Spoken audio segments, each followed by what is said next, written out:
სული და სხეული არის ჰარმონიული ერთობა? თუ სულისთვის სხეული საშუალებაა, რომელიც შემდეგ დაბრკოლება შეიძლება იქნას. იცით რა არის? ესეთი დიფერენცირება ერთდროს იყო გამართლებული და საჭიროც. დღეს ჩვენ უბრალოდ აქცენტი უნდა გავაკეთოთ იმაზე, რომ სულისა და სხეულის დიფერენცირება უკვე შეცდომაა. და რატომაა შეცდომა? ჩვენ საუბრის დასაწყისში მე აბაზე ვისაუბრე, თუ კარგად დავაკვირდებით ჩემი საუბრის არსა და ლაიტმოტივს, მე იქ ხაზგასმით შევეცა და შევმეთავზებინა თქვენთვის, რომ წყვეტა არ არსებობს. ეს არის პროცესი, ხო?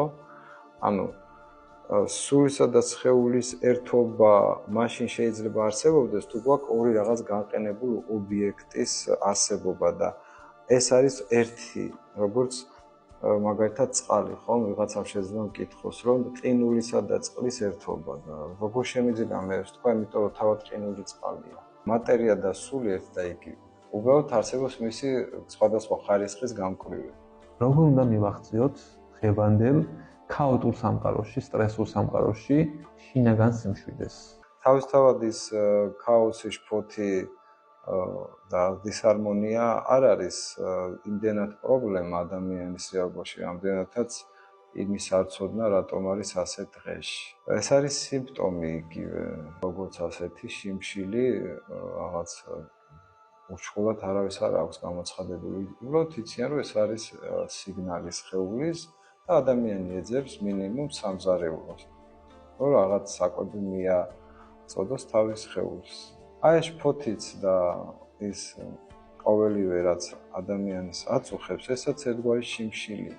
გაექცე უბრალოდ აი ამ შფოთს, ანუ ხელოვნურად შექმნა ჰარმონია თუ სიმშვიდე, ეს შეუძლებელია თუ საკვები არ იცი, რა საკვები სჭირდება, შენი არსის იმ საწყის, რომელმაც თავისი მოითხოვა.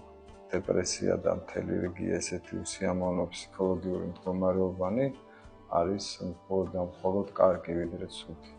ანუ რაც უფრო შეუვალია, რაც უფრო დიდი კუპრის გაზშია ეგო, მით უფრო დიდი სტრესი სჭირდება, რომ ეს ნაჭუჭი გასკდეს და მაშინ შეაღწიოს სინათლის სხივმა.